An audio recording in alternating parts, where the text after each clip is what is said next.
Chair calls the Education Finance Committee to order for February 11th, 2025. Note, the legislative assistant will note there is a roll, or there is a quorum present. Welcome, members. We have a busy agenda today. We have quite a bit to get through. I'll thank Commissioner Mr. Dosch for being with us today, and we'll be getting to you shortly. We'll do some brief introductions to get to know each other a little bit. Before we go into those introductions, just a couple of things from the chair. Welcome. As we work through the task at hand, and we do have quite the task. One thing that I was able to do, fortunate in my early years, was to have a chair that had us mix it up in committee a little bit. And I would invite you, no seating chart today, I won't do any seating chart in the future, but I would invite you to find ways to sit across from each other and with each other and mingle. So whoever wants to break the ice at the Thursday meeting and switch that up a little bit, I think you'll find it's advantageous to talking to others that have equal perspectives as well.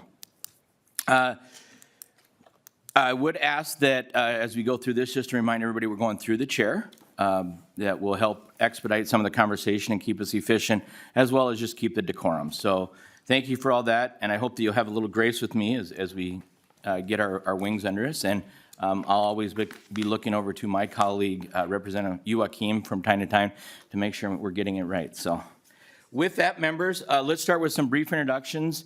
And I'll start with you, Chair Joachim. What would you like us to just introduce our name and? Yeah, name, district, and just a quick snippet about yourself. Oh, okay. I'm Representative Cheryl Joachim. This is my 11th year. I represent 46B, which has changed a bit. I used to be all of Hopkins and half of St. Louis Park, but now I have Hopkins, 2 precincts in St. Louis Park, and a quarter of Edina. Have 3 districts that I represent, school districts in my boundaries.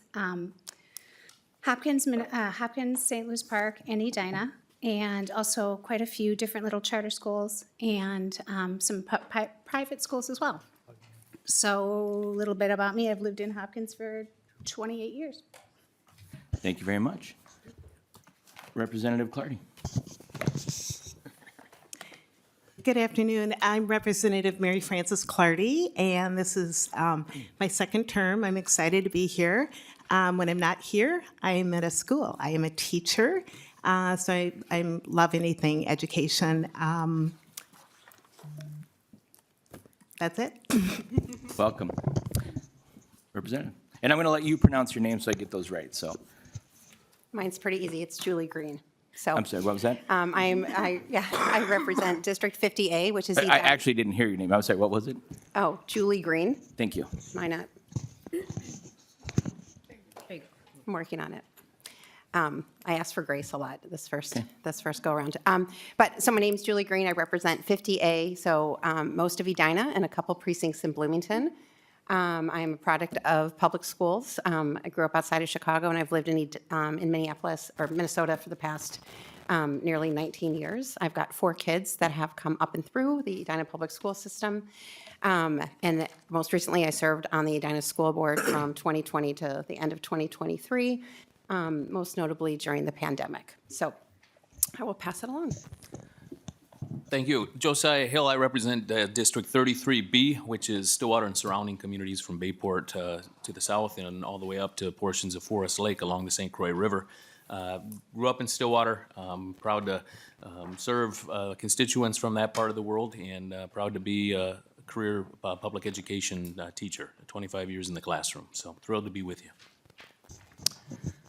Good afternoon, Representative Maria Isa Perez Vega. I represent where we're all sitting here today, St. Paul, Minnesota's 65B, as well as the wonderful suburb of West St. Paul. And it's been an honor to come back on my second term on this committee. I'm looking forward to continuing to work for our students from the earliest age to our off to higher ed, as well as the people who make our schools so great.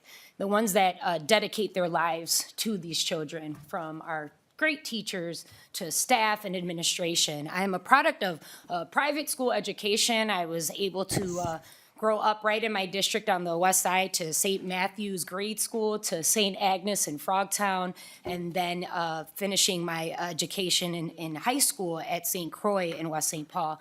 But I've also worked for several public school districts as well as reservations in Red Lake and through cultural arts and endowments and history. So that I'm very passionate about history, very passionate for our social study teachers, and I look forward to working with everyone here in this room. Thank you. Representative Pete Johnson, District 8A, covering the central and western portions of Duluth up there. So I have the Duluth School District. I have one precinct that's in the Proctor School District, as well as private school and a couple of different charter schools in Edison and Harbor City. My day job, I'm a firefighter for the city up there. I've been doing that work for going on 20 years with the city of Duluth. My wife is an elementary school teacher in the Proctor Public Schools, and I got a couple of daughters in middle school. So they have all kinds of input on how they would like to see education go for them, and I'm sure they will be giving me plenty of feedback on my performance here. So happy to be here. I'm Lucy Ream. I am in my second term here. I represent 48B, which covers the Eastern Carver County Schools in Chaska and Chan, as well as Minnetonka. We also have World Learner Charter School in Chaska that I represent. I have 3 kids who have gone through the public school system, and I taught for about 5.5 years overseas, taught English as a foreign language. Good afternoon. I'm Representative Liz Lee. I represent the east side of St. Paul, so proud to be a colleague of Rep. Perez Vega. And I'm a proud product of the St. Paul Public Schools. This is my second term, so I've graduated, I'd like to say, from ed policy to ed finance, and really looking forward to diving more into the finances of making sure that we have a quality public education system for all students in Minnesota. Hello, my name is Bianca Vernig. I represent 52B, which is Egan, Mendota Heights, Mendota. I'm a mother of 3, former school board member, PTO mom, Lego League coach, and in my free time, I picked up subbing. Hello, I'm Representative Carrie Ray Rower. I'm representing 35B, which is the eastern half of Coon Rapids and 2 precincts of Andover. I am a former public school science teacher, life and earth science, taught 7th grade, 8th grade, 10th grade science, and then actually, little known is that I actually subbed for 3 years when my kids were small and I stayed home with them. So I've taught every grade, kindergarten through 12th, and have worked in 4 different school districts. So bringing all of those experiences to the table. Thank you.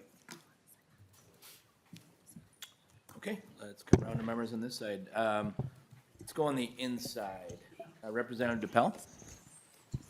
My name's Representative Tom DePel. I'm from Cottage Grove, and I represent Hastings, Denmark Township, and Inninger Township as well. I'm the board chair and founder of an academy in Woodbury, and also represent school districts 833 and 200. And I also want to give my condolences to the Jenny Wiederholt Pine family. She passed away suddenly. She's on the school board in Hastings, or was rather, and that definitively was a tragedy. We'll miss her greatly and appreciate her service. And Representative Reimer, before we go to you, Representative Bonner, just so I don't get out of order. Sorry about that. I went to the wrong room. I am State Representative Kristen Bonner of Maple Grove. And something quick about yourself? Quick about myself, I am serving my 4th term. Love Maple Grove. We have the 2nd largest amount of retail outside of the Mall of America. Thank you very much. Representative Reimer. Thank you, Mr. Chair. My name is Max Reimer. I represent District 28B, which is Chisago County. In my district are the North Branch schools and the Chisago Lake schools. I'm a product of public school. My 2 oldest go to public school right now. And when I'm not legislating, I'm a small business owner. Own a digital marketing agency that works with real estate agents, and we just started a mortgage company 2 years ago. So excited to be on this committee and figure out how we can make our education system better for all the kids. Hi, everyone. State Representative Pam Altendorf. I'm from District 20A, which is by Red Wing. 5 children, all graduated 19 to 31, and they graduated from Goodhue Public Schools. Hello, Chair. Representative Krista Knudsen from House District 5A, which includes portions of Becker, Wadena, Hubbard, and Cass counties. I have 4 children that are all currently in public school from kindergarten to 7th grade. My husband and I also are restaurant owners. Good afternoon. My name is Brian Lawrence. I represent House District 27B, which is Princeton, Zimmerman, and St. Francis, 3 different school districts in my area there. I've got 4 children that all have gone to the Princeton public school system and done very, very well. My youngest is graduating this year, so I've got a senior that I'm chasing through this final year of school, and so just glad to be on the Education Committee. Hi, I'm Dwayne Quam, 24A. Got all or part of 9 school districts, including 3 that are in the bottom 6 per pupil funded in the state of Minnesota. Been on the school board, been on the Zumbro Education District Governing Board.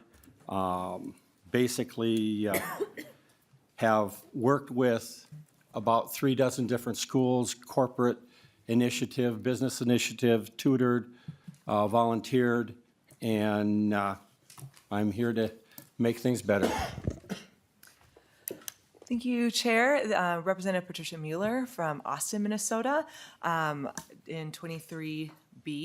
And I wrote them down just so I didn't forget anyone because last time I forgot someone. So represent Austin School District, Grand Meadow, Lisle, Southland, Blooming Prairie. I have kiddos that go to Hayfield, and I have 2 private schools of Sacred Heart and Pacelli. School teacher, still active school teacher for 20 years, middle school, high school English, also married to a teacher, don't have any children, but do have 2 crazy 1-year-old labs, because why only adopt 1? You need to have 2, named Lincoln and Reagan. Really excited about really beefing up literacy this year.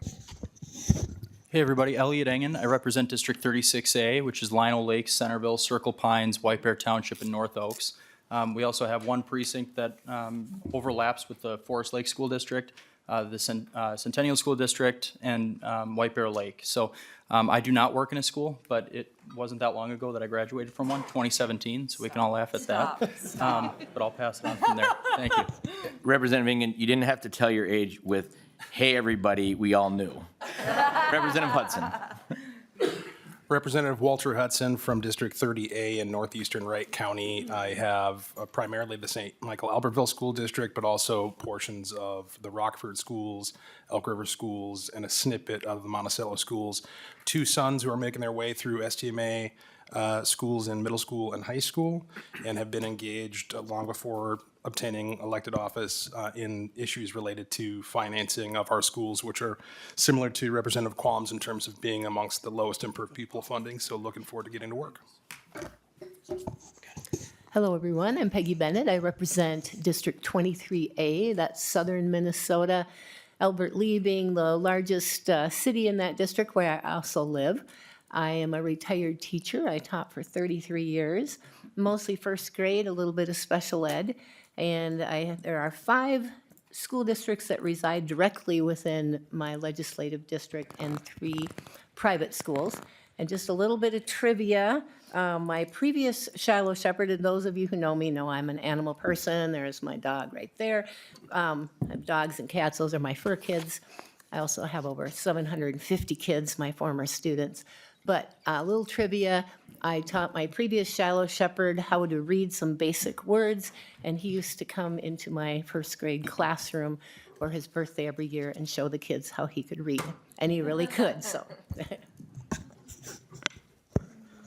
My name is Ben Bakeberg. I have the privilege to represent the communities of, and the school districts of Prior Lake, Jordan, Shakopee, and then Southwest Metro Intermediate District as well, and then a host of private schools. My wife and I have been blessed with 3 kids. My daughter is 20 and is at Dunwoody Institute studying interior design. My middle son Brock is 18 and he is at Bethel. I think he's majoring in football and going to class every once in a while.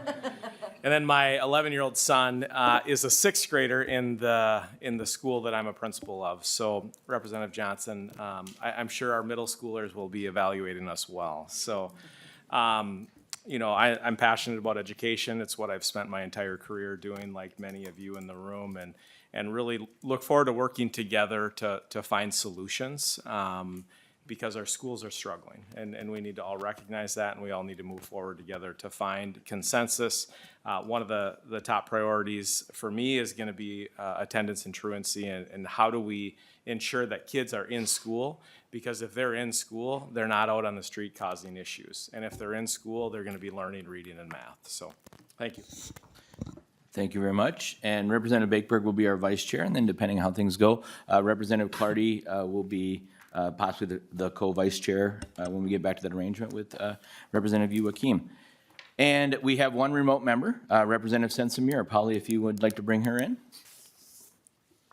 Everyone, I don't know if are you able to hear me? Yes. Okay, great.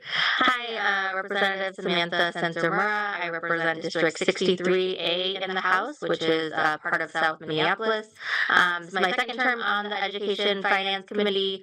I have a background of working in education, both in-school and out-of-school programming. Most recently, I was the executive director of a literacy nonprofit in Minneapolis and St. Paul. I'm a proud product of Minneapolis Public Schools and future Minneapolis Public Schools parent. 2 kids. My daughter was born last month, so I have a 1-year-old, which is why I'm home with her, but we'll hope to be back with you all in person soon. Very well. Thank you, and congratulations with the new addition to the family. Nonpartisan staff, we have Mr. Strom, Ms. Para, and Ms. Beckel. Thank you, Chair Krisha. I'm Tim Strom, and it's my pleasure to be here again this year. This is my 42nd year with the legislature, and I couldn't ask for a better place to work.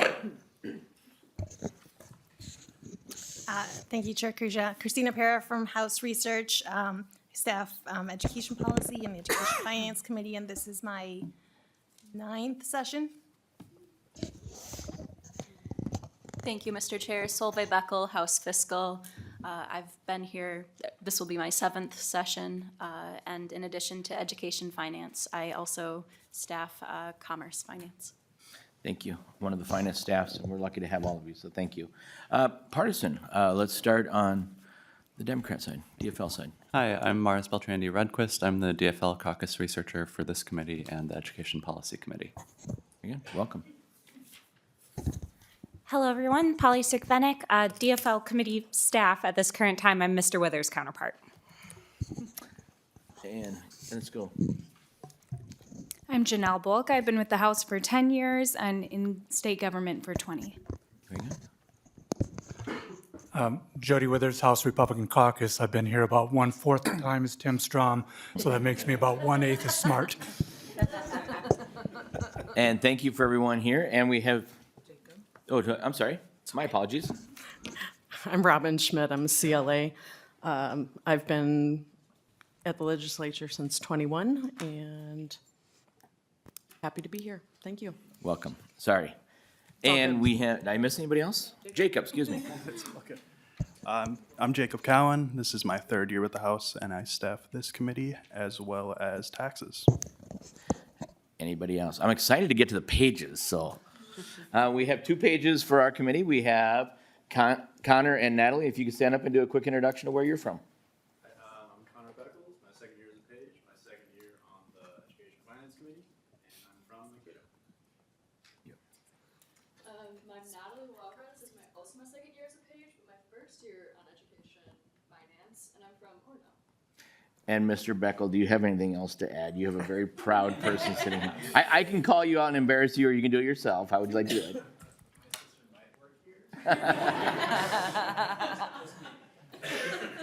Well, welcome. Well, thank you, members. A couple quick things before we turn it over and we head to the governor's budget recommendations, and we have testifiers for that. We're going to in your packets, you have the Today folder. If this is new to you, that will cover all the materials that you have for the meeting. You'll find a copy of the rules, which shouldn't be a big surprise. No changes, not much changing. Is there any changes from the past? No. So very similar to what you've seen under Chair Joachim. So, and then with that, there will be materials and handouts that we'll have from the commissioner and his staff. So just to give you a lay of the land, we do have quite a few testifiers today, so we'll give Commissioner Jett, Ms. Erickson, and Mr. Uni their time, and then get through the public testimony. We're going to try to get about 30 to 35 minutes for that, and then get to member discussion and questions at about 2:15. We'll see how well we can hold to that agenda. So with that, Commissioner Jett, welcome, and thank you for your patience while we work through all of the housekeeping items. So please introduce yourself and who you brought with you for the record, and you are ready to proceed with your presentation. And members, I would just ask that write your questions down, let's hold those to the end so we can allow him the continuity of getting through the presentation. So with that, welcome Commissioner Jett. Good afternoon, Mr. Chair and members. My name is Willie Jett, and I have the pleasure to serve as the Commissioner of Education here in our great state of Minnesota, and I enjoyed listening to the introductions, excuse me, and getting to know where everybody is from their pets to their children to being from west side of Chicago or Maple Grove and things of that nature. That was interesting for me, and some of you, I have some things to talk about or some things in common.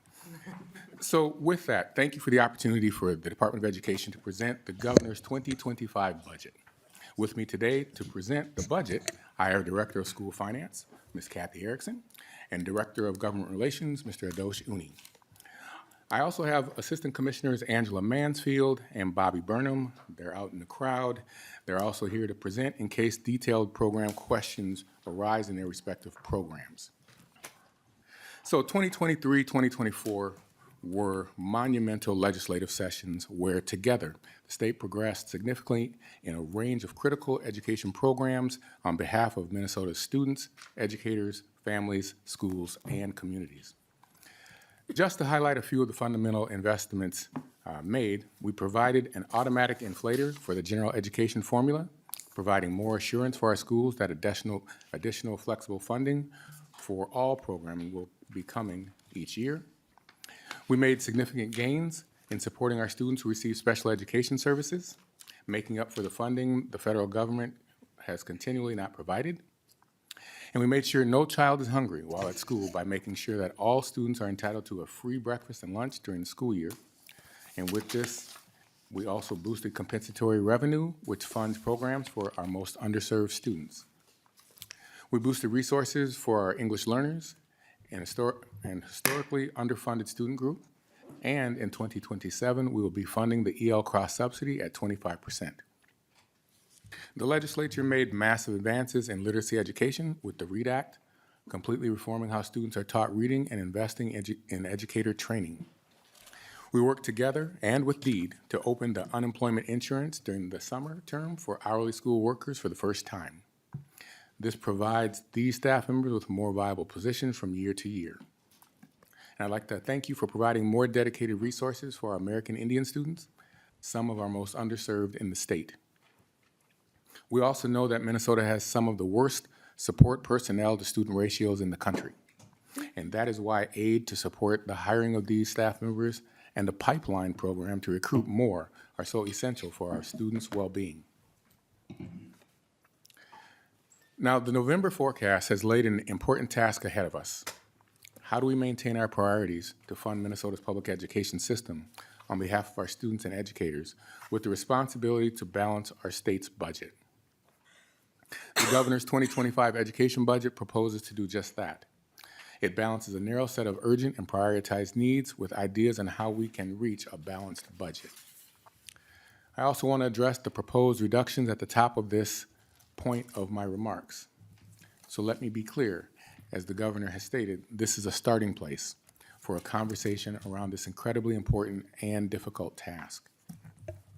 The budget proposes reductions to QCOMP, special education transportation aid, and non-public education aid streams as a starting place for a conversation.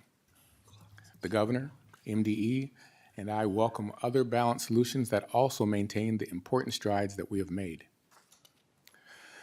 Addressing the investments the Governor proposes, I believe that these are necessary and doable, and I'd like to mention a few of the other big items with the committee.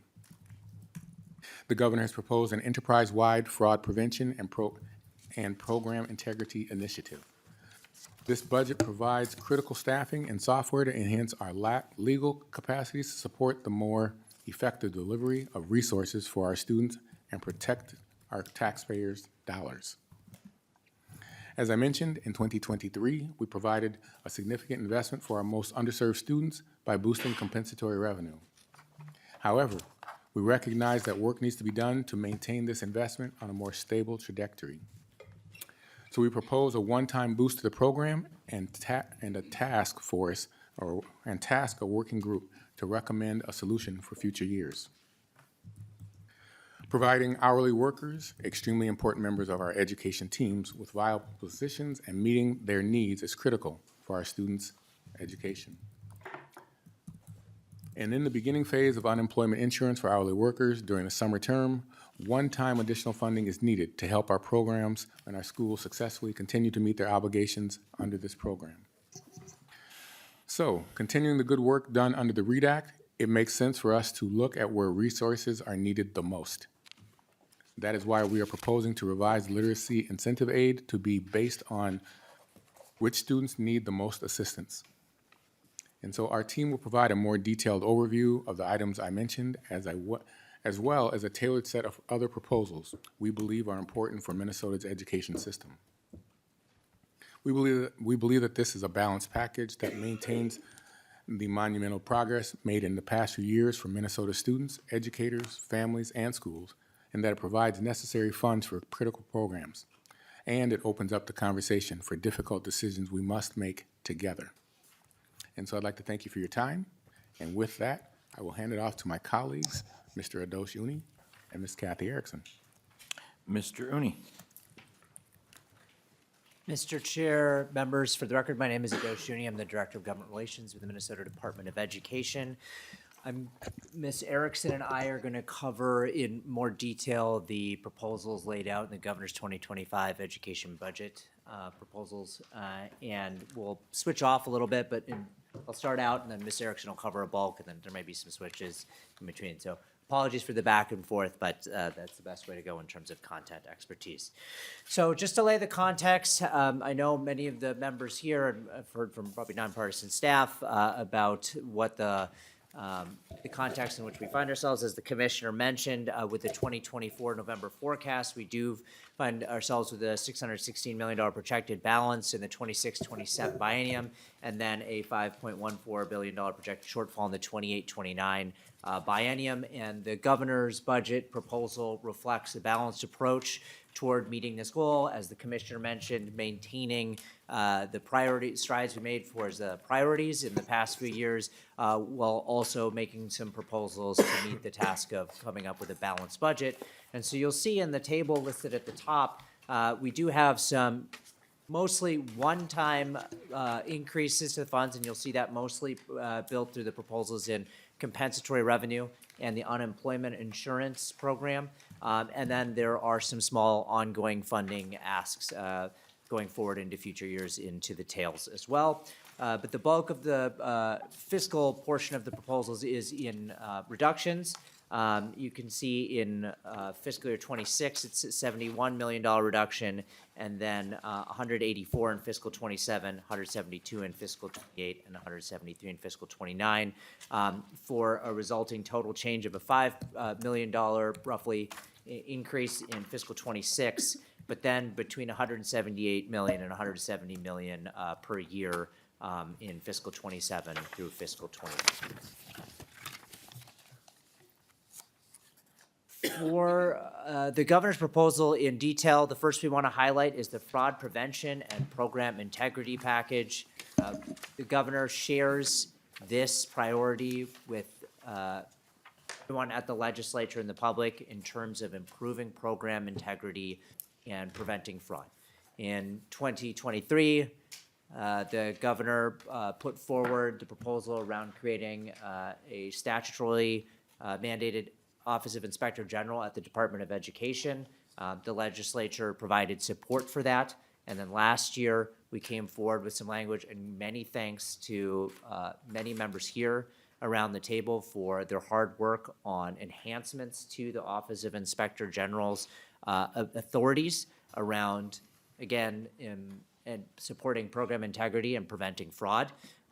We know the Office of Inspector General is hard at work, has staffed up, and has oversight over many programs that we oversee across the agency. The proposal in this governor's package seeks to enhance that further, as well as enhance our Office of General Counsel, which started in 2021 and has grown to meet the demands that the agencies have. We have found year over year that more divisions have more legal needs as they navigate not only state statute, but the requirements under federal law. And as programs become more complex and they oversee more programs. So the specific proposal is $550,000 annually for 3 FTEs in software dedicated to these goals of fraud prevention and program integrity. One is for an Office of Inspector General investigator, and this will increase the capacity of the OIG to investigate fraud, waste, and abuse, and to address complaints faster. There'll be 2 legal counsels. One will be focused on charter schools, so assisting our charter center in providing legal advice and supporting that the agency effectively exercises the required oversight of charter schools and addresses program integrity and related challenges. And this will be balanced with many of the proposals that we'll be having coming in our policy bill around charter schools as well. And then there'll be 1 legal counsel, again, run out of the general counsel's office, but that will be dedicated to helping the nutrition team navigate with legal advice and navigate not only state law, but regulatory authority as well under over nutrition programs, but also operating under federal programs as well. And then the final component is around software that we'll need for the OIG, so the Office of Inspector General, to conduct in-depth investigations and for advanced software to combat fraud, waste, and abuse. And also to track cases and conduct financial analysis of programs. And with that, I will pass the next few slides off to my colleague, Ms. Erickson. And Ms. Erickson, if you could say your name for the record, and then please proceed. Thank you, Mr. Chair. My name is Kathy Erickson, and I'm the Director of School Finance at the Minnesota Department of Education. The slide that I'll start with is the provision that would extend a hold harmless for our compensatory revenue calculation. The governor is recommending a modification for fiscal year 26 only. It would use the greater of fiscal year 24 pupil counts or fiscal year 26 pupil counts. Often when we think of a hold harmless, we might think of funding or money, but we're actually freezing student counts to build into the calculation. In addition, this would be under the current calculation that we're using for the fiscal 25 hold harmless, which would include both paper forms and direct certification. Right now, if there is no change going into fiscal year 26, there would be a new formula that would be using direct certification only counts to calculate compensatory revenue for fiscal years 26 and beyond. The formula would use those same components and again would be an investment of approximately $39.7 million in fiscal year 26 and then $4.4 million in fiscal year 27, which is our 90-10 calculation. So the cleanup payment is what you would see in fiscal year 27. In addition, the governor recommends a creation of a working group to study various compensatory revenue calculations and determine if we are able to find a more consistent calculation that would reduce some of the variables that we're currently seeing going forward with the direct certification only. Again, this would be a hold harmless for 1 year as a recommendation from the governor.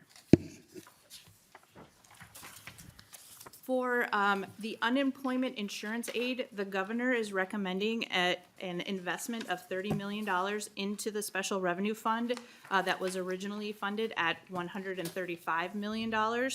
This would be in order for in fiscal year 26 that all districts would receive full funding in state aid and we would avoid a proration. You can see here that our disbursements so far for fiscal or estimated disbursements are $102 million of the $135 million for last year, fiscal year 24, and estimated fiscal year 25, which leaves the fund with just $33 million left to start fiscal year 26. Our estimated summer UI costs for fiscal year '26 are approximately $63 million, which is how we get to the investment of $30 million. So that allows, at that time, 100% aid to be distributed for fiscal year '26. Proration causes some struggles with certain districts and certain abilities to use other funding sources once the revenue is exhausted. So this is our recommendation, is to make sure that we can go through the entire fiscal year with state aid to cover that cost through fiscal year '26. Others going into the future would need to be discussed for future consideration for whether there's aid or other funding sources for UI going past fiscal year '26. And again, this would be funding that would go into the special revenue fund to cap it off and make sure that we're able to cover all the costs for fiscal year '26. We also are revising the literacy incentive aid formula by eliminating the MCA test, proficiency and growth, as one of the factors and replacing it with poverty data. As Adosh Uni mentioned, that we are looking at a recalculation that would use a poverty based calculation, and we would then be making this revenue neutral to the amount of the allocation. So we would have the same entitlement, but we would be using a different formula to make sure that funding goes to where the needs are the most around the state. The governor is also proposing an adjustment to the special education transportation reimbursement. For state special education, we distribute funding based on reimbursements of expenditures, not entitlement programs based on pupil counts like many of our other funding sources are. So for school year, fiscal year '26, which would be next year, the eligible transportation costs would be reimbursed at a 95% rate rather than traditionally right now it would be considered 100%. But I do want to note that the complexity of the special education formula and other hold harmlesses can oftentimes, in the end, not fully fund all of the categories for individual districts based on their categories. But overall, we would be taking 95% of those eligible transportation costs going into the formula for reimbursement. And then for fiscal years '27 and beyond, the percentage reimbursement for state special education transportation eligible costs that are submitted to MDE would be 90%. And this would result in a reduction in fiscal years '26 and '27 of approximately $48.6 million. And then for the second biennium, '28-29, would be approximately $54.9 million in reductions that we would not be paying out just in relation to special education transportation. In addition, we are looking, and the governor is recommending, to eliminate the non-public pupil aid starting in fiscal year '26. This would also include that school district obligations for those programs would also be eliminated. There are three basic categories of non-public pupil aid that you can see on the slide, which includes textbooks, individualized materials, and standardized tests in one category, health services or school nurses in the second category, and guidance and counseling services in the third category. By no longer funding this portion of non-public pupil aid would result in a $52.5 million reduction in the general fund and $56.4 million in the second biennium of '28 and '29. In addition, non-public pupil transportation aid would also be eliminated. This again is a obligation of school districts if non-public schools determine that they need transportation to their sites. This would result in a reduction of $56.2 million in fiscal years '26 and '27, and an additional $58.4 million in the second biennium '28 and '29. The governor is also recommending the elimination or closure of the Alternative Teacher Compensation Program, otherwise known as QComp, starting in fiscal year '27. There is estimated approximately 111 school districts and 71 charters. Again, this is an estimate. We have some changing over time, including an intermediate district and education district implementing QComp right now. Districts would receive revenues associated with fiscal years 26. There would be a cleanup payment for that aid distribution in fiscal year 27, but overall, the program would be ending June 30th, 2026. Also, because there is a levy component to Q comp or alternative teacher compensation, there would also be one levy adjustment that would happen on the payable 26 levy for fiscal year 27 disbursements to close out those pieces. Last year, the legislature did create a reserve fund balance for alternative teacher compensation or Q comp. And the language would require that any reserve funds that are being carried over, starting with last fiscal year 24, and into fiscal year 25 and 26, would need to be used for teacher incentive pay until those funds are exhausted. So any district that is carrying any reserve fund balances for that program would need to use that under those guidelines.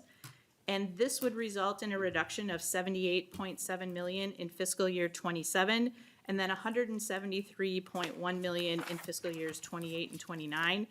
There would also be a reduction in the overall levy of approximately $39.5 million starting in fiscal year 27. And I'll turn it back over to my colleague, Adosh. Mr. Rooney. Mr. Chair, members, carrying on from Ms. Erickson, I'm going to go into several proposals that are no-cost proposals. The first two here are both transfers from the Professional Educator Licensing and Standards Board, or PELSB, over to the Minnesota Department of Education. The first is the Collaborative Urban and Greater Minnesota Educators of Color Grant. This program has been around since 1997. It transferred to PELSB in 2019. About 2 years ago, MDE, within MDE, we brought together several divisions to create a centralized educator workforce center that's very much focused on all things educator support, recruitment, retention, professional development. And so we're really well positioned to assume both of these programs. But speaking specifically to this program, or CUGMEC, in addition to the transfer, this is going to bring, or within the transfer, it's going to bring over 0.8 FTE equivalents from PELSB, again, at no cost. But in addition to this, it would, the proposal also removes some barriers to participation in the program. We're removing a complicated formula and moving to a $5,000 cap, which allows the recipients to be able to navigate in the space and be able the flexibility to be able to assign the funds as necessary to meet their needs and their program needs. There's going to be more balance in the geographic distribution between the Metro and Greater Minnesota as well. Moving on to the transfer of the Teacher Mentorship and Retention Program. PELSB began this program in 2019, and the grants have gone to stipends for mentoring teachers and induction programming and supporting affinity groups and teacher financial support to add additional licenses. In 2022, MDE began work on a mentorship and induction model with federal ARP funds. So again, with that funds, we're very well set up to take on this program. Within the funds that we've already received, including 2023 funds from the legislature, we were able to create an induction framework, piloted it, and revised it with public results. And then we also administered the statewide induction program with the funds that we received from the legislature in 2023. So again, we're really well positioned to take on this program as well as the CUGMEC program with our experience with those programs, as well as the Educator Workforce Center. Moving on to student support personnel, we are looking to adjust some uses for the student support personnel aid. Just as a reminder, there was originally student support personnel aid to help in 2016 and 17 one time, and then funded on an ongoing basis in 2023. This is an aid flow to LEAs to be able to bring on student support personnel like school counselors, school nurses, school psychologists, school social workers, and chemical dependency counselors in the school setting. The proposals that we're making here, one is to be able to allow the aid to be directed directly to cooperative units rather than flowing through member districts, and then also allow local education agencies, or LEAs. You're going to hear me say LEAs a lot, so local education agencies, charters, districts, cooperatives, intermediates, who are unable to hire student support personnel to use the funding for maintaining the position if they're going to be lost for declining enrollment, cover the costs of planning and implementing job-embedded coaching, and covering the materials of evidence-based, culturally responsive curricula and programs. And then there's going to be a simple technical change to the student support personnel pipeline name to student support personnel pathway grant. Moving on to American Indian education, we are looking to help tribal contract or tribally controlled schools be eligible for all grants. Tribally controlled schools are federally designated public schools that are overseen by the Bureau of Indian Education, but they do have some place in our state laws. They are eligible for certain grants. They aren't spelled out as eligible in every single grant.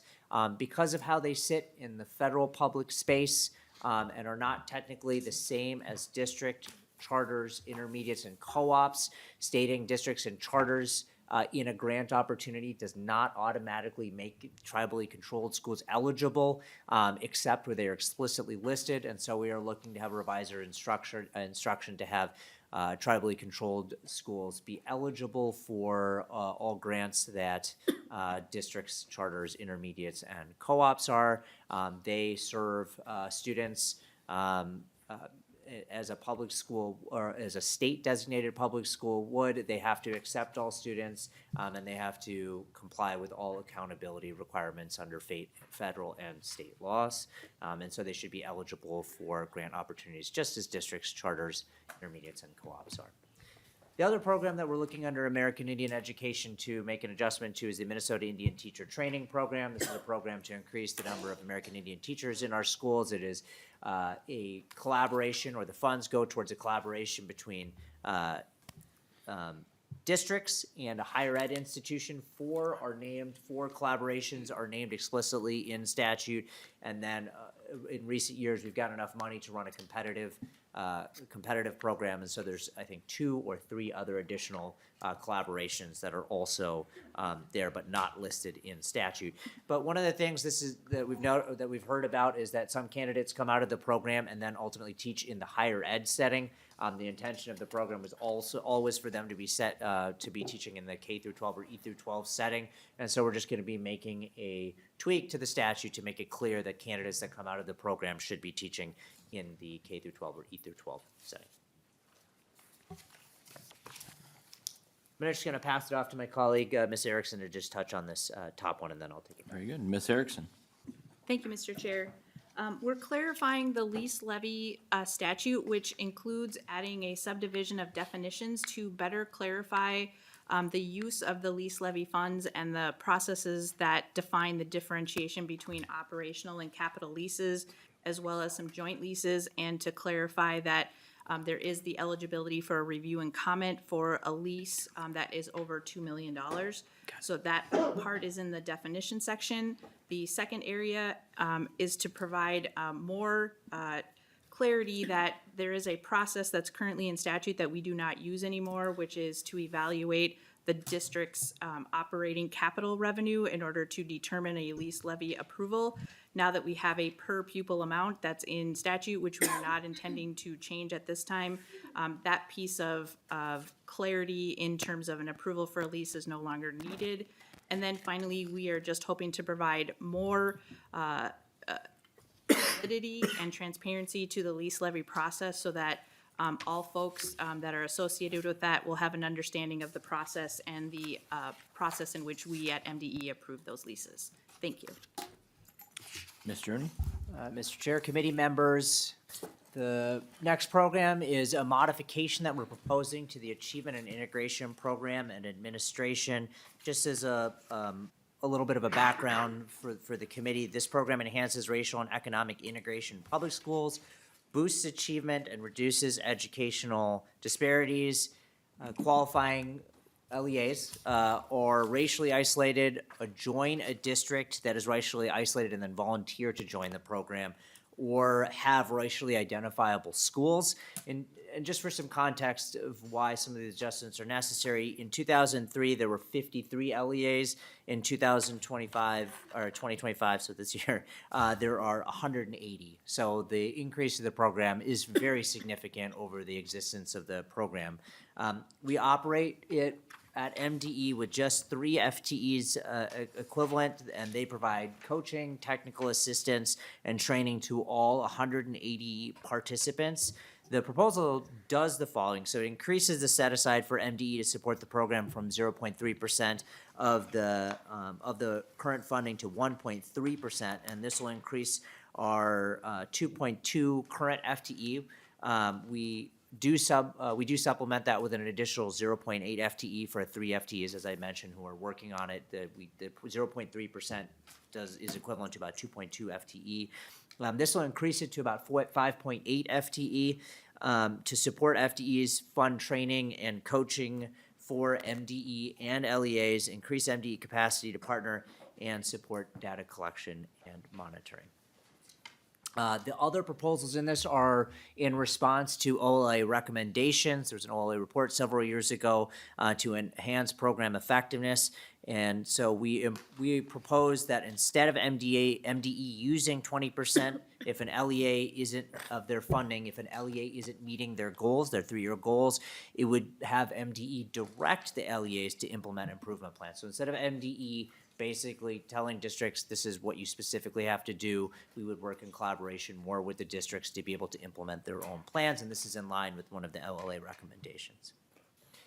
The next 2 items we have are in the nutrition space. The first is around nonprofit food expenditures. We are making an adjustment to that the funds can only be used, and again, all these rest of these ones that I'm covering, except for the final couple slides, will be no cost proposals. We're saying that funds in this account can only be used for purposes that are tied directly to the nonprofit food service account. So the prevailing example is administration time for supervision of a lunchroom can't be tied, or any supervision can't be tied to this account unless the supervision is a primary job duty of that administrator. We're also revising the responsibility of a deficit in the account from the food service management account company directly to the district. The last program in nutrition is repurposing a small existing summer food service program incentivization fund. It's about $150,000. It's currently used to incentivize summer food service program, SFSP, sponsor participation to instead be distributed to schools for work on uploading data to the summer electronic benefit transfer system, and that's a program that allows families to access weekly funds for food security during the summer.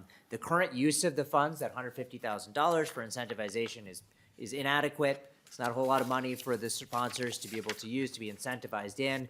The funding comes in December when the the participants are already engaged in some internal auditing, and so this just makes it a cumbersome process to pursue the incentivization funds. Over the last 2 years, with the creation of the Department of Children, Youth, and Families, there have been transfers of programs from the Department of Education, various other agencies, over to the new agency. And with that, last year, there were some additional changes that needed to catch up with that, transfers of funds. This year, we have a few more authorities that we need to formally transfer over to the department, or to DCYF, and these are technical, no-cost transfers or clarifications in law around authority. They're the alignment of federal reimbursement for administrative costs, administrative ability to transfer funds between MDE and DCYF. There are some programs that they oversee, but that we do run some of the programs, like voluntary pre-kindergarten is an example. We're aligning authorities to manage forecast appropriations, and then transferring authority for some additional or some educational aids that they'll be overseeing.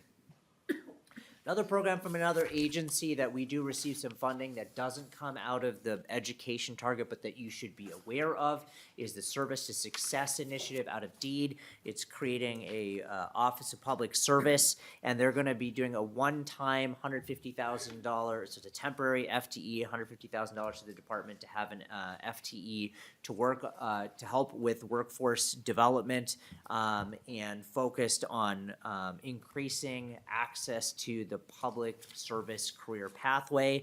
And so this FTE would focus on identification, alignment, and extension of career pathways existing between or within the secondary and adult basic education settings, and then they would help align transitions between secondary, post-secondary, and workforce settings as well. And again, this is a multi-agency effort, and this is just one small component within this overall effort in the governor's budget. There are a few agency initiatives that we have here. One is around legal services costs. It's a one-time $6 million ask to support legal costs. The funds would cover staffing for MDE's Office of General Counsel. We currently have temporary funds set aside for that office. Again, they are very critical to MDE's ability to navigate the legal environment across all of our programs. They spend all day providing legal advice as well as interpretation advice across their divisions, as well as work collaboratively with the Attorney General's office on complex litigation that we've had going on sometimes for many years. The staffing that this would cover are our actual general counsel, deputy general counsel, and then a portion of our compliance officer, and then funding to cover litigation would be standard litigation costs that the Attorney General incurs, like discovery, like courtroom costs, reports, those things of that nature. And then our other proposal is around our operating adjustment. This is $677,000 in fiscal 26 and $1.365 million in years thereafter. This would cover increasing operating costs like the growth in employment compensation and insurance, rent, IT services, and other operating costs. This proposal would also include the ability to retain up to 10% of competitively awarded grants if administrative funding has not been provided, and also to carry forward unexpended non-grant operating operations from the end of the biennium into the next. I believe there's 3 grants currently that have been existing for a while where we would ask for that 10%. And I can get the names of them. I just don't have them on the top of my head if that is a follow-up question, but I think there's 3 that we've identified at this point. And I believe that is all that we have for the committee, Mr. Chairman. Okay. If you can sit tight for a second. So members, I'm going to ask Ms. Beckel if she'll go over the House fiscal analysis spreadsheet quickly. And then I'll have you sit by as we work through the public testimony, and then we can get to the questions. So you have you're good for now? Ms. Beckel? So members, Minnesota House fiscal analysis spreadsheet in your packet. Thank you, Mr. Chair and members. Solveig Beckel, House Fiscal. There is a spreadsheet titled in the upper left-hand corner, K through 12 Education Finance, Governor's Recommendations, Jan 2025, Aid Appropriation Summary. So this spreadsheet should look familiar to some of you. There is the November forecast numbers on the left-hand side. So first you see the program description or the division description. Then you see the November forecast. So those are base numbers. Those will be updated soon with the February forecast numbers, and then those will become the base numbers. And then the columns that are on the right with the title GovRecs show the governor's recommendations. And so the agency staff just walked through those recommendations, but those are the ones that have a fiscal impact are shown here on the spreadsheet. And I won't go through every last one, Mr. Chair, but I will just show you how to read those. So if you look, for example, at line 9, that says compensatory revenue modification. And that should be highlighted on your spreadsheet because that is a governor's recommendation. You will see zeros in the November forecast area because that's a new proposal, so it's not in the base. But if you move over to the governor's recommendations, you'll see that in fiscal year 2026, the governor is recommending spending of $39.77 million. And then in fiscal year 27, spending of $4.419 million. And that's that compensatory revenue modification, including those paper forms once more, working on that hold harmless situation that the agency staff went over. And later down this spreadsheet, you can see that compensatory working group that the agency talked about, that 94,000 in fiscal year 26, that you can find under the state agencies section of the spreadsheet. But so if you're looking for those costs for the governor's recommendations, just look for the highlighted program item and then look over to the right side of the spreadsheet for those costs. Good. Thank you, Mr. Chair. Thank you, Ms. Beckel. So if you have any questions on that, we'll have time to come back, and we'll handle that as we get through that. So thank you, Ms. Beckel, and with that, thank you, Commissioner, Mr. Uni and Ms. Erickson. If you can stand by, we're going to get through the list of testifiers, and then we want to be able to get to our member questions and discussions. So I'd like to do two at a time. I'll call you up. If I don't have your names, I'll probably call you by organization, so you get a chance to do your name. You get a chance to pronounce your name, so I get that right. So, and if you keep your testimony to a couple minutes, and we're going to try to do this in about a half an hour if possible. Mr. Shaver and Ms. Schneider, Ed Allies and Education Minnesota, you're up. And on deck will be Ms. Nisler and Mr. Kroonquist.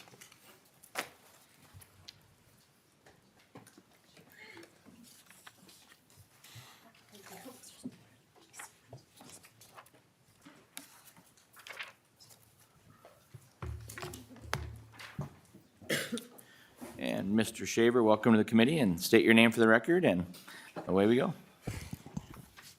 Making me go first. Chair Cretia, members of the committee, good afternoon. My name is Matt Shaver. I'm a teacher and the Senior Policy Director at Ed Allies.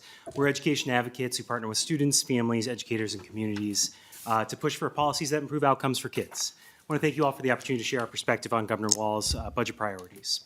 Our state is facing a tough budget situation, and in light of that, organizationally, we support policies that prioritize student need and take a hard look at whether investments currently being made are positively impacting students. And if not, we support efforts to get creative and innovative with how to ensure that we align limited dollars with urgent priorities and target those resources in a fair and efficient way. We have one ongoing funding stream dedicated to the implementation of the READ Act, Literacy Incentive Aid. In the decade plus of its existence, around $500 million have been sent through this funding stream, and the reality is that our MCA reading scores are worse than when it started. If you look at the distribution, the formula rewards big districts and penalizes small districts. It gives schools less money to provide literacy supports for struggling readers because they have so many struggling readers. At the same time, this specific proposal from the governor to distribute literacy incentive aid solely on student poverty does need work and also misses an important opportunity to revisit its uses and consider how to maximize the ability for districts to prioritize those dollars while still under the umbrella of the goals of the READ Act. We support change in the way we think about ongoing funding dedicated to literacy. What are the goals of the money? How do we fairly and efficiently get these resources to schools? And how do we identify and prioritize student need? So while this proposal doesn't adequately answer all of these questions, it is commendable of the department to be willing to take a hard look at an existing funding formula, something that we should be doing in lots of areas in education finance. Otherwise, we can just keep doing what we've been doing and hope we get different results.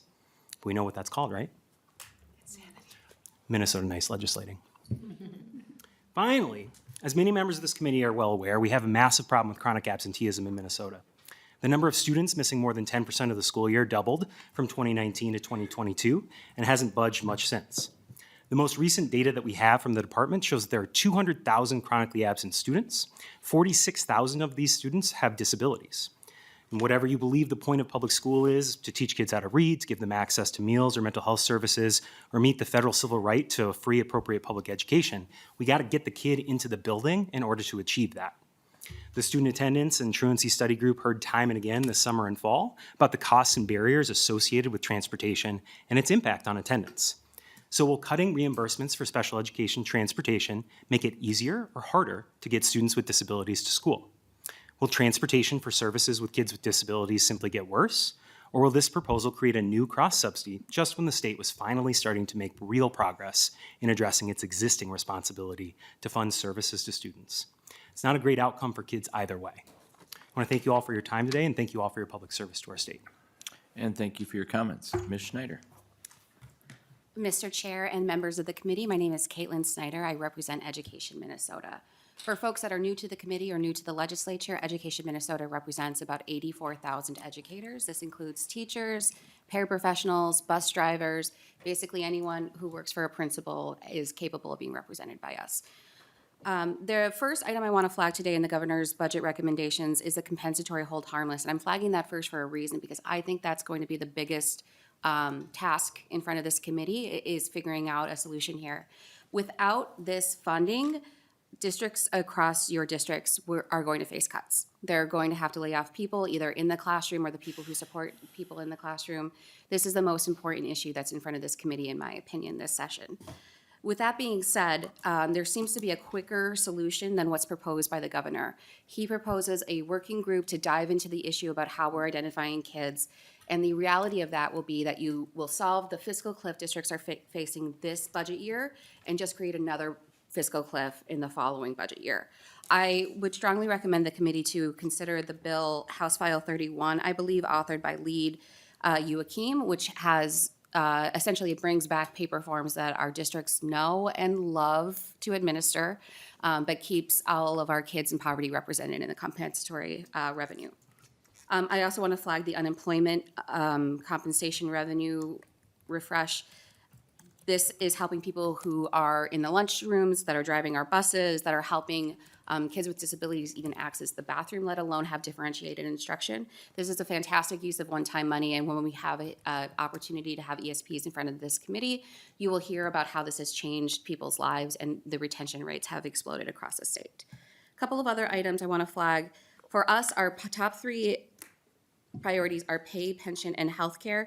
We strongly oppose the cut to Q-Comp.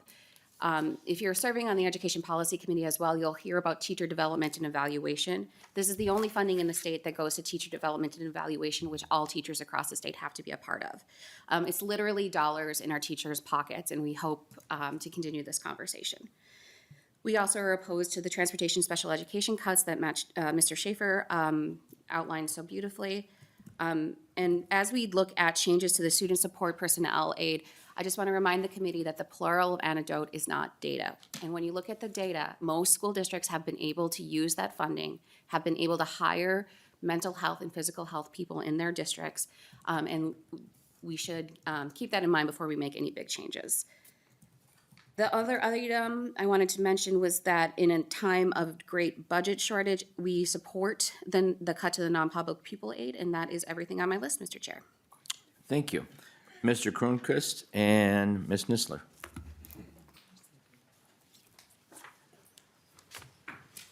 And on deck will be the Associate Director for the Educational Quality of Excellence in Archdiocese of St. Paul and the Principal for St. Paul II Catholic School. Mr. Kronquist.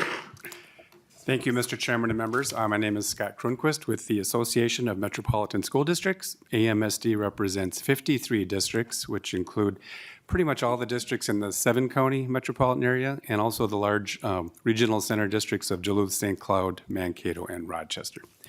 Thank you for the opportunity to share a few brief comments on the governor's proposed budget.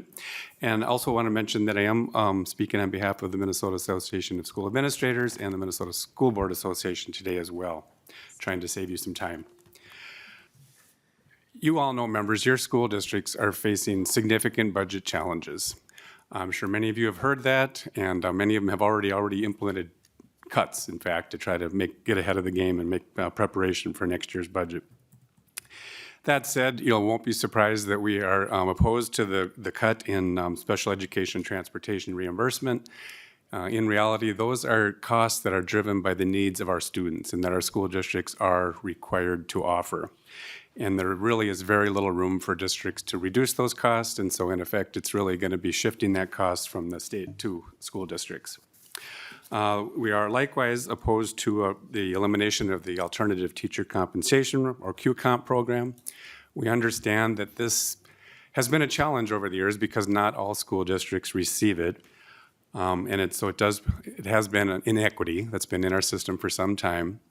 We think the better alternative, though, is to look at expanding the program and offering it to more school districts. In fact, there's been a waiting list for a number of years of districts that have been trying to get into that program.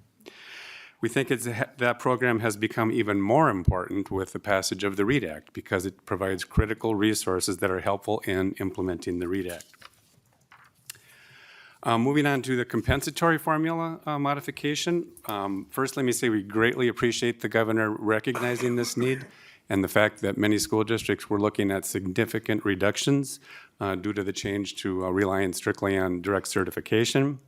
That said, we hope as you committee members dig into this, you might be able to look at modifying the governor's proposal because, as Ms. Erickson pointed out, the hold harmless is at the pupil level, not the funding level. And so, in fact, a number of districts would actually see less compensatory revenue under this proposal than they would under current law. And so we hope we can smooth that out and try to protect all school districts from this change in compensatory. We also want to thank the governor for including money for unemployment insurance aid to get us through another summer. As you heard, there is not sufficient funds to make it through another summer. And absent something happening this session, then those funds would need to come out of a district's general fund to cover those costs. We hope also that we can eventually find a long-term permanent solution to cover that expense. I do want to just touch also on the literacy incentive aid formula change. We're not necessarily opposed to looking at changes to that formula. However, this proposal would have a distributional impact for school districts. All right, it's neutral to the state, but there will be winners and losers under this proposal. And we think that in this time when districts are working hard to implement the READ Act, this is a critical funding stream. No district can afford to see a reduction in their literacy aid as they are trying to implement the READ Act. So we hope that we can smooth that out. Historically, when the legislature has looked at changes to funding formulas, they've tried to do it in a way that doesn't hurt or harm school districts and instead provide a smoothing effect or a transition aid. And so we hope you'll do the same in this case. And then just the last thing, Mr. Chairman and members, we do appreciate the governor's recognition that some additional flexibility in the student support personnel aid would be helpful. And so with that, I will stop. Thank you for the opportunity. Thank you, Mr. Kronquist. Ms. Nisler. Chair Kresha and members of the House Education Finance Committee, thank you for the opportunity to speak with you today about the governor's budget proposals, specifically the proposed reductions to special education transportation funding. My name is Heidi Nisler. I'm the Assistant Superintendent of Specialized Services for St. Paul Public Schools. Prior to this position, I was a Director of Special Education for Eden Prairie Schools, and prior to that, I was the Director of Special Education for Becker, Big Lake, Monticello, and St. Michael Albertville. I am here on behalf of the Minnesota Administrators for Special Education, which is an organization that advocates for the needs of students with disabilities across the state of Minnesota. A theme that has prevailed across my entire career in education is the impact of the special education cross-subsidy in every district. Federal law and state laws require every student with a disability to receive a fair and appropriate public education, and that comes at a significant cost. Over the last few years, the state has seen a dramatic increase in the number of students who qualify for special education services, and the intensity of the needs has greatly increased as well. As a result, the need for special transportation has increased, but that is because that is what the students need.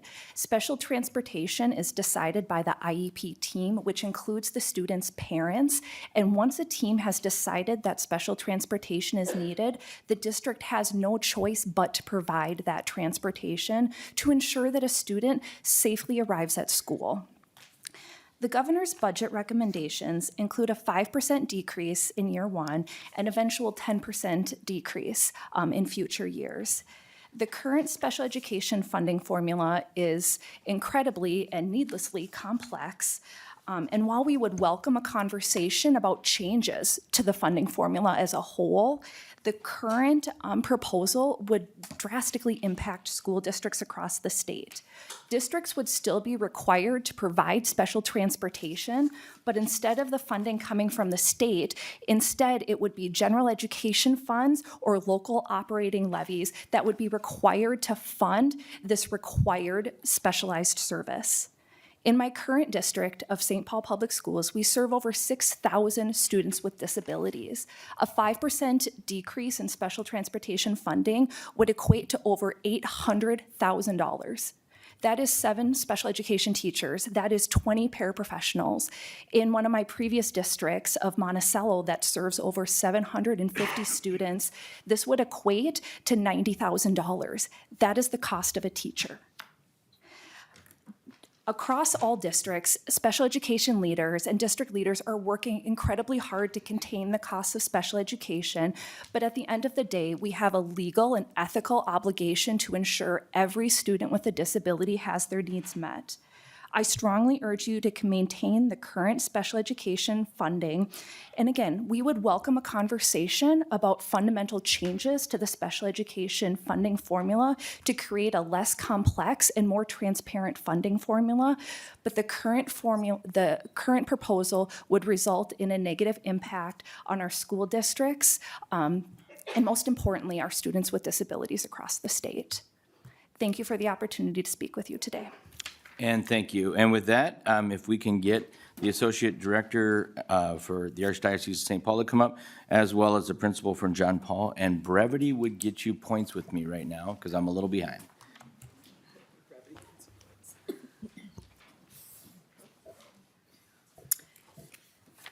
Chair, Vice Chair, and members of the committee, my name is Meg Forgette, and I am an Associate Director for the Archdiocese of St. Paul and Minneapolis's Office for Catholic Education. Prior to this role, I spent 13 years as a school psychologist in multiple public schools here in the Twin Cities. Catholic schools in our Archdiocese alone serve more than 30,000 students across 49 public school districts and represent great diversity. 31% of our students are not Catholic, 28% of our students are students of color, while 13% of our students qualify for free or reduced meals. We also serve a variety of learning needs through multiple in-house programs, including a multi-tiered intensive reading program at St. John's of Little Canada, as well as the Nicholas Center at Hill Murray High School that serves neurodivergent students with complex disabilities.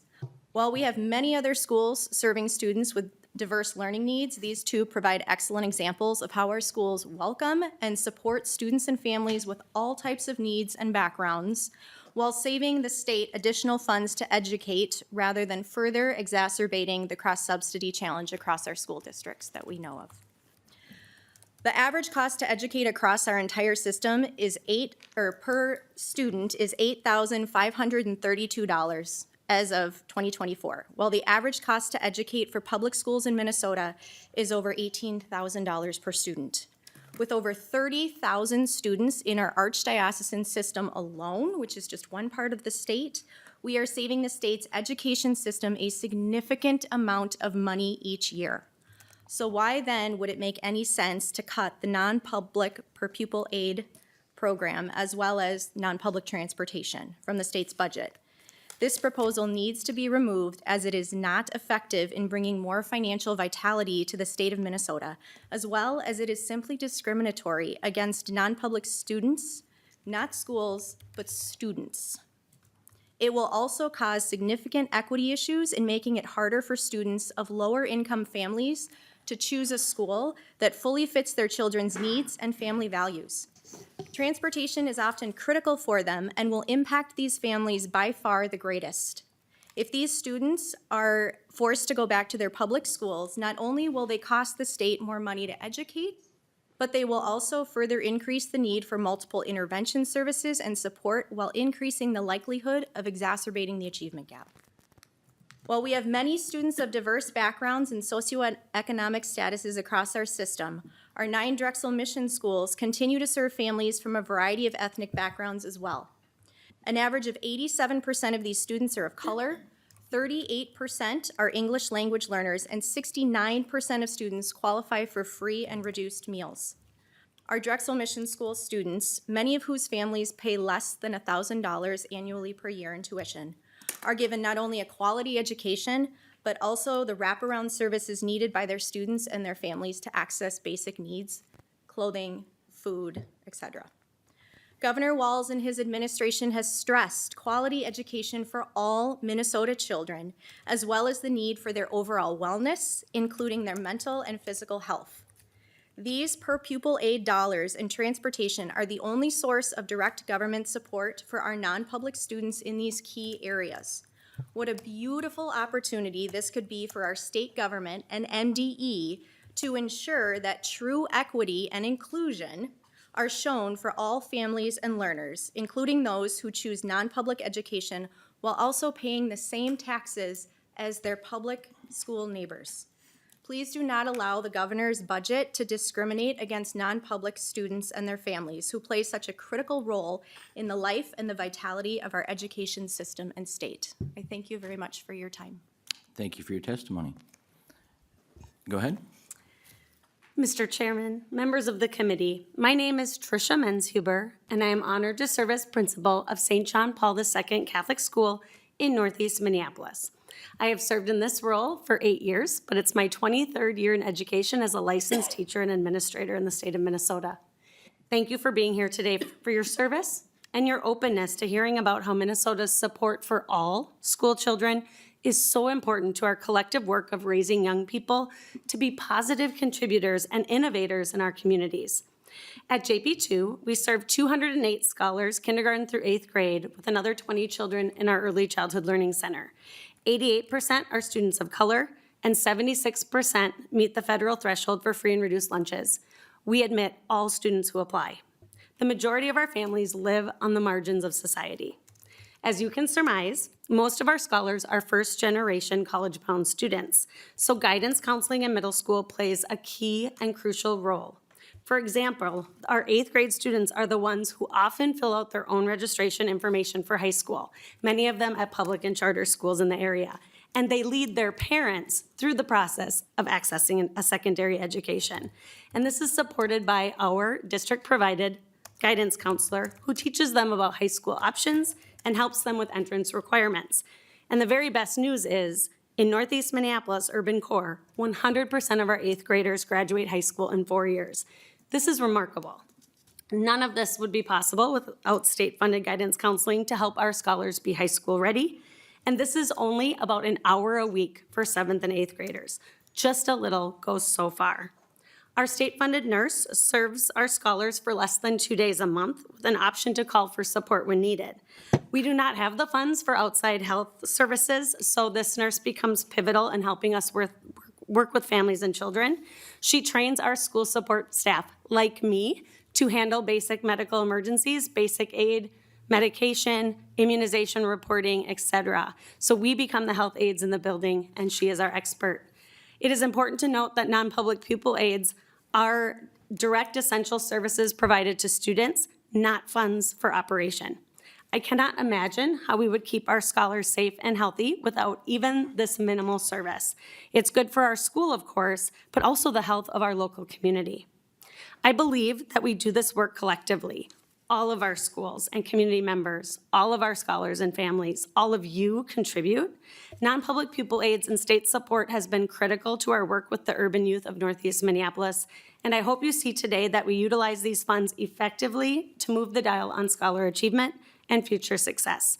We urge your committee and the entire state legislature to continue to preserve these essential services for all children in Minnesota.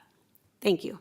And thank you. And I have about 8 minutes left for 6 testifiers. So for the next ones, if you can keep it close to a minute, that'd be great. I have the Vice President for Advancement of Ascension Catholic Academy and the Principal for Notre Dame Academy. And I will have to cut people off at about a minute if I'm going to make my agenda.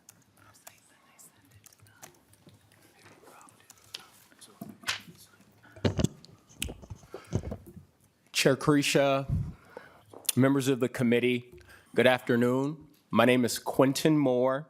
I serve as the Vice President of Advancement for Ascension Catholic Academy. As I stated last week at the Minnesota Senate Education Finance Committee meeting, we stand at a crossroads in education. The proposed elimination of non-public pupil education aid and transportation aid will have far-reaching consequences, not just for private school families, but for our collective goal as Minnesota taxpayers and citizens in improving academic outcomes for our entire state. Personally, as a product of Catholic education, first-generation college grad, and someone who's built a life working and living in North Minneapolis, I know firsthand the transformative power of access to a quality school. This is not a debate about public and private education. It's about educational freedom, fiscal responsibility, and ensuring every scholar and family has critical tools and resources to pursue prosperity and excellence. At Ascension Catholic Academy, I witnessed the impact of strong educational ecosystem every day, combining public, private, corporate, philanthropic support, both in financial generosity and volunteer time. We've seen the benefits of co-creating a model that strengthens personal development and academic attainment of our scholars. Our 4 schools, Ascension Catholic School in North Minneapolis, St. John Paul II in Northeast Minneapolis, St. Peter Claver here in the heart of the Rondo neighborhood, and St. Pascal Regional on the east side of St. Paul, all serve a diverse, resilient community of more than 700 plus scholars annually. 96% of our scholars identify as scholars of color, 68% qualify for free and reduced lunch, 17% are English language learners, and 45% identify as Catholic. And Mr. Moore, about 20 seconds, I'm sorry. Thank you so much, Chair. I'll say in light of this, our scholars consistently outperform their neighborhood schools. 100% have gone on to graduate high school in 4 years since 2013, and the impact that that has on breaking cycles of poverty is significant. The majority of them go on to attend college and pursue post-secondary opportunities. I really hope that you all will consider opposing the elimination, not just a cut, but the elimination of non-public pupil aid. It doesn't make sense fiscally. It doesn't make sense for our scholars and our families that we serve, and it will have tremendous detrimental impact to those non-public scholars and families. So again, I appreciate your time. I didn't get through my full speech, but trust me when I tell you that we are saving scholars' lives. We are making an impact on families who are at the margins. This non-public pupil aid makes all the difference. So I implore you to oppose these cuts. Thank you. Thank you for the testimony. Ms. Jungles. Good afternoon, Mr. Chairman and members of the committee. My name is Dr. Bonnie Jungles, and I am currently the principal at Notre Dame Academy in Minnetonka. I am in my 18th year serving Minnesota families as a Catholic school administrator. I am here to share my concern about the proposed budget cuts to non-public pupil aid. These cuts will have a huge negative impact on all families in Minnesota. One of the greatest assets of our state is that we offer so many incredible school choices. My own 3 children, now adults, attended 3 different high schools, public and private, as each child desired a different school setting to meet their unique personalities and needs. These choices allowed each of them to flourish in many ways. My great-grandfather, John Kinzer, spent 28 years as a Democratic legislator serving in the Minnesota House of Representatives, working to ensure that the future would be bright for our families and children. A dairy farmer from Stearns County with 14 children of his own, he understood the importance of education, something that was not always easily accessible for his own children. My grandma said that many days during the harsh Minnesota winters, she was not able to attend school because of the more than 2-mile walk to get there. And I'm sorry, about 20 seconds, please. John Kinzer, in fact, sponsored and championed the original bill to provide transportation for non-public students as a means to fairness and equity for all families in our state. Mr. Chairman and members of the committee, thank you for all you are doing to continue the incredible work my great-grandfather immersed himself in to ensure our children have an amazing future, one that allows non-public schools to continue to provide opportunities for our children, including my grandsons, to thrive and flourish.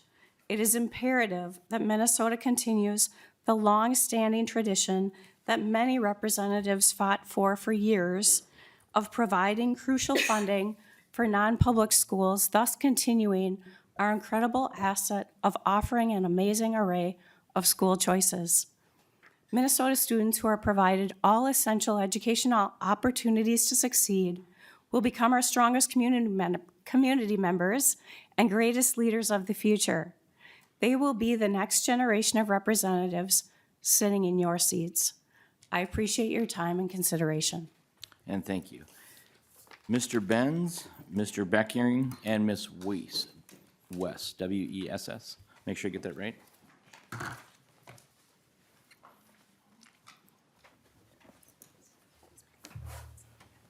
And welcome to the committee, Mr. Benz. Thank you. Good afternoon, Mr. Chairman, members of the committee. Thank you for this opportunity. My name is Tim Benz, and I am president of Independent. We are the largest statewide advocacy and membership organization serving the non-public schools in the state. We currently have 180 member schools that educate more than 41,000 students, and thousands of educators and support staff are employed there. A colleague of mine often says, when you've seen one non-public school, you've seen one non-public school. For context, there are more than 460 non-public schools in the state educating more than 73,000 students. In fact, there are approximately 40 non-public schools located in districts of the members in this committee. By using simple table napkin math based on the state's per pupil allocation, students attending non-public schools save the state nearly $500 million each year. As noted, beginning in 1969, the Minnesota legislature made a commitment to transport students of their school of choice, regardless of sector. Minnesota furthered that by committing non-public pupil aids in 1975, so that every school pupil in the state will share equitably in education benefits. Minnesota advanced this common good theory with the free school meals for all last year in 2023, when non-public schools were included in there. As I reflect on the services that invest in Minnesota's students and families, I'll point out Minnesota is not an outlier in this. Several states have these same programs in place. For more than 5 decades, regardless of legislative makeup or budget situations, non-public pupil aids and transportation have endured. Governor Walz's recent budget proposal, he proposes eliminating all of them. As illustrated by our testifiers today, this has seismic impacts on students and families. And about 30 seconds. Perfect. 2 administrators commented to me who could not be here to testify. Randy Fifley down in Edgerton, Minnesota, in a rural area, as he commented regarding the loss of transportation, he quipped, "Dairy cows cannot delay their milking times." In addition, Franklin Academy, a school that serves neurodiverse students in Golden Valley, uses their transportation reimbursement to provide for their needs of their students on the autism spectrum. A recent administrator who just recently retired made a comment about the current educational environment, and they said, a lot of people say we're all in the same boat, and he said, but rather we should say we're all in different boats, but in the same storm. In closing, I encourage members of this committee to protect these services and do not discriminate against students and families who choose a non-public educational setting. Thank you for this opportunity to testify. Thank you for your testimony, Mr. Beckering. And Good Mr. afternoon, Tollison, if you would prepare as well. Good afternoon, Chair, members of the committee. My name is Dan Beckering. I serve as the head of school of Southwest Christian High School in Chaska, where we serve 545 students, 41 different communities, and 88 churches. I also serve as the Minnesota State Representative for the Association of Christian Schools International, or ACSI, which encompasses 33 member schools throughout our state, collectively serving 8,000 students. The families who choose our ACSI schools are seeking an educational environment that aligns with and nurtures their Christian values and beliefs. I'm a firm believer that our state's education system is strengthened by the diverse options it offers, public, private, and faith-based schools, empowering families to make the best choices for their children. However, many Minnesota families face financial barriers that prevent them from accessing a faith-based education. For example, our schools serve single-parent households with incomes around $25,000, or two-parent households with a combined income of about $45,000. Despite tremendous sacrifices on these families' parts, they depend on substantial tuition assistance to enroll in our schools. We're trying to keep our schools affordable, despite cutting costs and paying our employees less than what they would make in the public school sector. Governor Walz's proposal is going to keep more families from having a choice in where they send their students. And 30 seconds. I just want to end by drawing your attention to Minnesota Statute 123B 40. Mr. Benz just mentioned it. It reads, this statute, it clearly states, it is the intent of the legislature to provide for the distribution of educational aids such as textbooks, standardized tests, and pupil support services so that every school pupil in the state will share equitably in educational benefits and therefore further assure all Minnesota pupils and their parents freedom of choice in education. That was the purpose. Governor Walz's proposal takes us the opposite direction. It undoes 50 years of commitment to all students in our state. I implore this committee on behalf of Minnesota's 33 ACSI schools not to deny private school students these essential services simply because their parents exercise their freedom of choice in education. Please do not support proposals that diminish the freedom of Minnesota families to select the educational path they believe as parents is best for their children. Thank you for listening. Thank you. And Ms. West. Thank you, Mr. Chair and members of this committee. My name is Ann Weiss. I'm the Executive Director of the Minnesota Association of Independent Schools, also known as MAISE. And I am here today to express concern about proposed cuts to the non-public pupil aid and non-public pupil transportation aid. Currently, MAISE schools receive just under $3 million annually in non-public aid and non-public pupil transportation aid. This funding is critical for our students.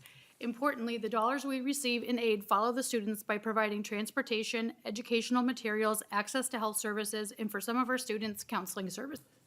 As many of our school leaders have shared over the last couple weeks, elimination of non-public aid would disproportionately affect our low-income families by increasing textbook expenses, instructional material costs, and busing costs. It is unlikely that a number of these families would be able to stay in any of our schools. Reducing non-public pupil aid and transportation aid could limit access to essential resources like instructional materials, our counseling services, and transportation. All of these play a vital role in supporting student access to education and in turn student success. Thank you for the opportunity to speak with you today. And thank you. And thank you, everyone. And the final public testifier, Mr. Tellison. Is he here? Okay. Okay. Last call, Mr. Tellison. All right. Thank you very much for the testifiers. Appreciate it. I know we're a little pressed for time.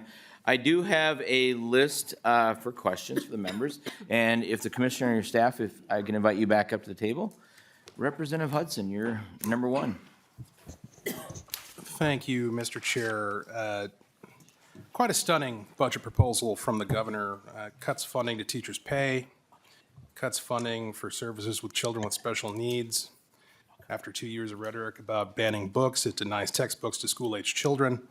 And it does all this while increasing funding for the staff at MDE. But there's one specific item related to the funding request that I'd like to examine a little bit more closely. The governor's requesting $6 million for legal fees. Now, I understand this follows previous appropriations to MDE for more than $14 million for past legal fees.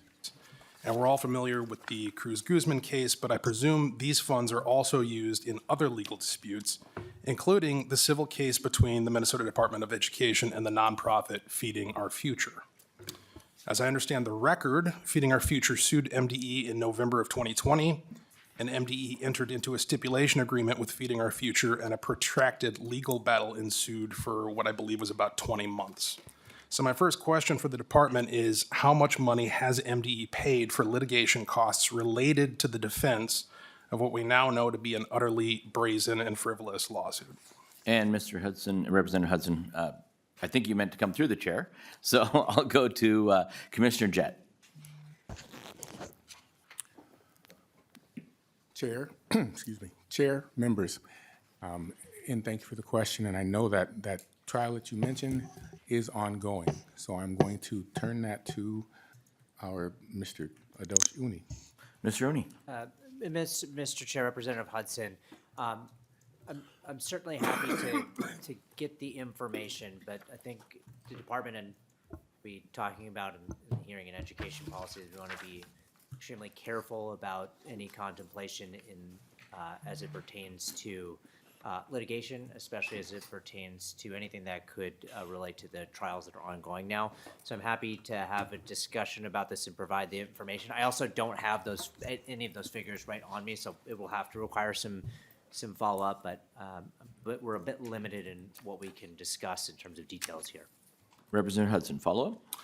Yes, Mr. Chair, thank you. I know that from looking at the court records and previous statements from the department, mostly from Commissioner Jett's predecessor, that the fraud likely began after March of 2020 as the pandemic was setting in, and the FBI began their investigation around May of 2021. So my next question would be, can MDE provide an accounting for how much money was paid out to the defendants between March of 2020 and April of 2021, and how much money might have been paid out in the months following April of 2021 until the money finally stopped?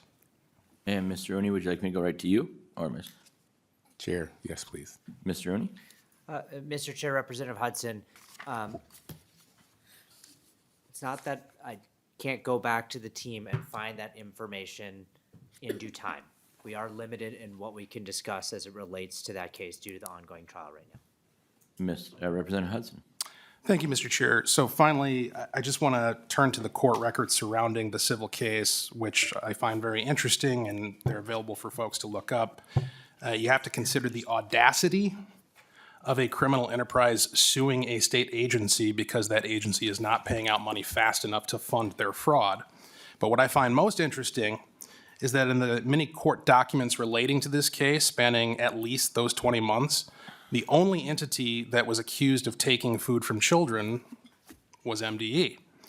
In a court document from November of 2021, MDE was accused of taking a bag of groceries, an odd accusation. In response, MDE said in the court case, quote, its employees are instructed not to take food unless refusal would create an awkward situation, unquote. The court's response seemed pretty dead on. They said, quote, it seems to the court a great deal more awkward for MDA leadership to explain to the public why its regulators are accepting gifts from regulated entities identical in form to public assistance to which they do not qualify, unquote. And then they closed out with this, quote, the court suggests MDE would also instill in the whole far more confidence in the citizens MDE serves that public assistance to by regulating it's actually going to those in need who qualify for it. So I say all of this just to leave the committee with the point that if we're going to consider this governor's request for an additional $6 million for litigation costs, we should probably examine how effectively the previous appropriations have protected the state's legal interests. Thank you, Representative Hudson. Any comments? Chair, members, no. Okay. And with that, Chair Joachim, I'm going to turn it to you for the last comments and probably to take us out. So I'll give you the remainder of the time. Okay, thank you. Just quick questions, just because I'm trying to understand how some of the savings were found in the governor's budget. Would the reduction in the non-public pupil aid affect just particularly the non-public pupil aid for transportation affects the savings in transportation sparsity for some of our public school districts then? Because I know that has been a big issue, especially in our rural districts that are very sparse. We do a transportation sparsity aid categorical that had been stuck at 17% reimbursement, and now it's 30%.